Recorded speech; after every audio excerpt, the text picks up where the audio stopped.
নমস্কার বন্ধুরা, আজকে আমরা বানাবো ঢ্যাঁড়সের সর্ষে দিয়ে ঢ্যাঁড়স আলু দিয়ে ঝাল। তো দেখুন আজকে আমরা কীভাবে এটা করি। প্রথমে কড়াতে তেল দিয়ে দিলাম পরিমাণ মতো। এবারে তেলটা একটু গরম করতে হবে ভালো করে। তেলটা ভালো করে গরম হয়ে গেছে। এরপরে সামান্য পরিমাণে একটু কালো জিরে ফোড়ন দেবো। কালো জিরেটা একটু ভাজা ভাজা হয়ে গেলে এবারে পেঁয়াজ দেবো। কুচানো পেঁয়াজ, একটা কুচানো পেঁয়াজ আমি এখানে দিচ্ছি।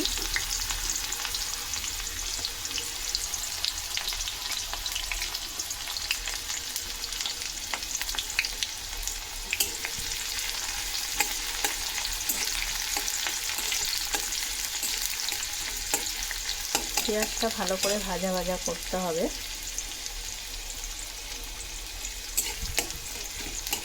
এখানে পেঁয়াজের সাথে আমি ঢ্যাঁড়সটাও দিয়ে দিচ্ছি, যাতে একসাথে ভালো করে ভাজা ভাজা হয়ে যায়। এই যে ঢ্যাঁড়স আমি কেটে রেখেছি, আগে ধুয়ে বেছে কেটে রেখেছি, এটাও আমি দিয়ে দিচ্ছি একসাথে।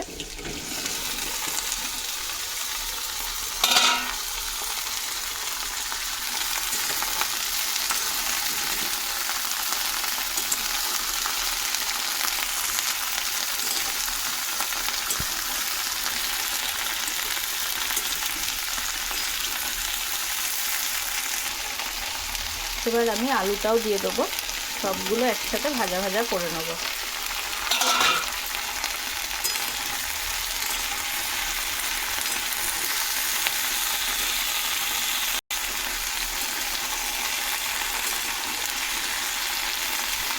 খুব ভালো করে ভাজা ভাজা করে নিতে হবে। তারপরে আমি এখানে মশলাটা দেবো। এটা ভাজা ভাজা হোক, ততক্ষণ আমি আপনাদের মশলাটা কি দেব সেটা দেখিয়ে দিচ্ছি।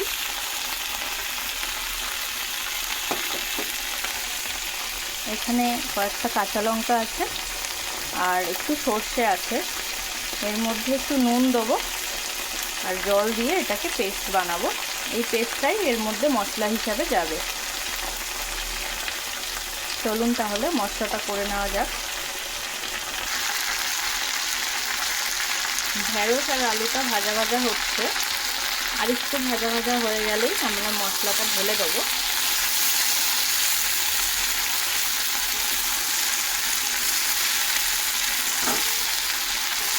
আপনারা যারা নিরামিষ খান তারা এটা পেঁয়াজ ছাড়াও করতে পারেন, শুধু কালো জিরে ফোড়ন দিয়ে পেঁয়াজ ছাড়া করতে পারেন।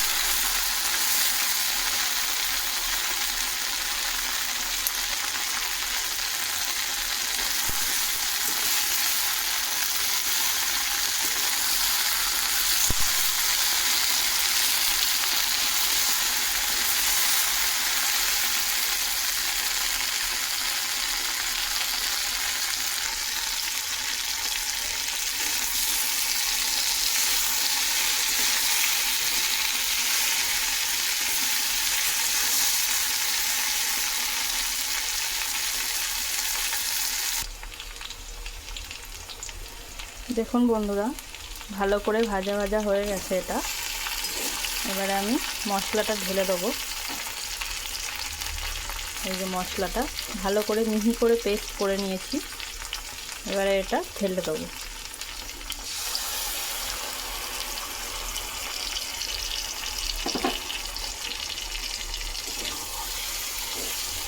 যেহেতু এটা সর্ষে বাটা, বেশিক্ষণ কষানোর দরকার নেই, বেশি কষালে তিতো হয়ে যাবে, তাই এটা একটু নেড়ে চেড়েই জল ঢেলে দেবো।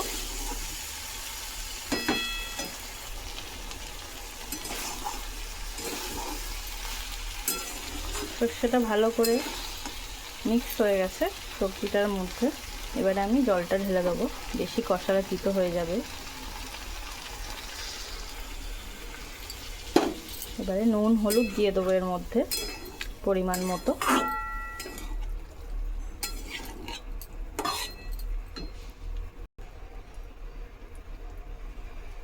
এবারে পরিমাণ মতো নুনটা দিয়ে দিচ্ছি।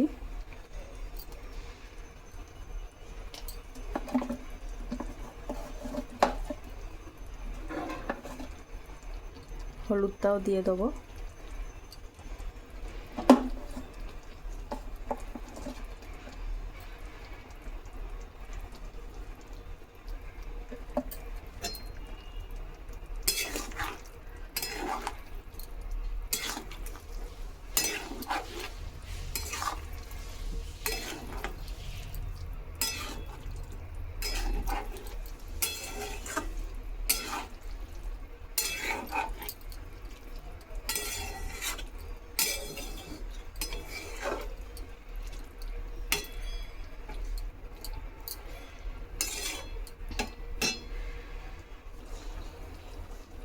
এবার একটু সামান্য পরিমাণে চিনি দিচ্ছি, আপনারা চাইলে এটা স্কিপ করতে পারেন।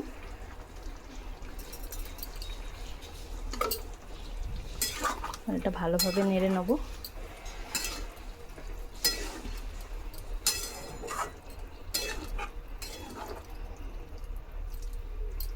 আলুগুলো সিদ্ধ হতে একটু সময় লাগবে, তাই আমরা এবারে এটাকে ঢেকে দেবো।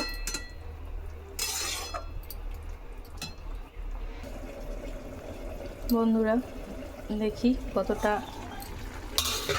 হয়েছে, আলুগুলো সিদ্ধ হয়েছে নাকি। এখনো একটু বাকি আছে।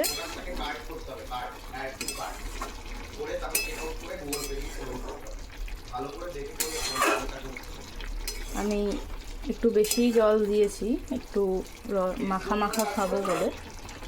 আপনারা চাইলে অল্প জল দিতে পারেন যারা শুকনো খাবেন। আর পুরো রান্নাটাই লো টু মিডিয়াম হিটে করতে হবে। হাই ফ্লেমে করলে রান্নাটা নষ্ট হয়ে যাবে, খারাপ হয়ে যাবে, সর্ষেটা তিতো হয়ে যাবে। লো টু মিডিয়াম হিটে করবেন, খুব সুন্দর সব সিদ্ধ হয়ে যাবে। আর একটু ঢেকে দেবো আমি, এখনও আলুগুলো সিদ্ধ হতে বাকি আছে।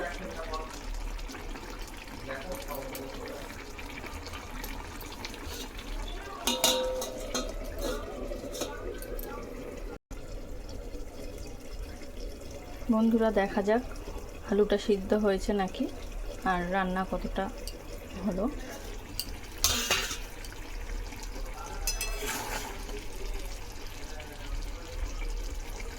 আলুটা দেখুন একদম সিদ্ধ হয়ে গেছে।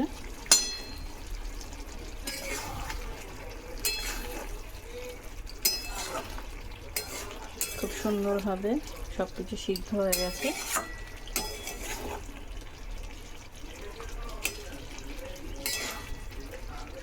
এরকম একটু মাখা মাখা নামিয়ে নেবো এবারে।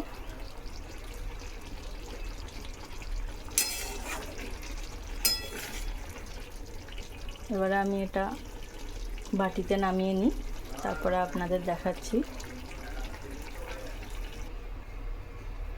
দেখুন বন্ধুরা, আমার এটা রান্নাটা হয়ে গেছে, আমি বাটিতে নামিয়ে নিয়েছি। দেখতে খুব সুন্দর লাগছে। কত সহজে দেখলেন তো, একটা আলু আর ঢেঁড়সের সবজি হয়ে গেল, সর্ষে বাটা দিয়ে মাখা মাখা তরকারি।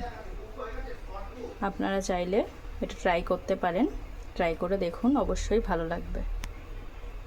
আর আমার চ্যানেলটাকে সাবস্ক্রাইব করে দেবেন, লাইক করে দেবেন, কমেন্ট করে দেবেন। Thank you.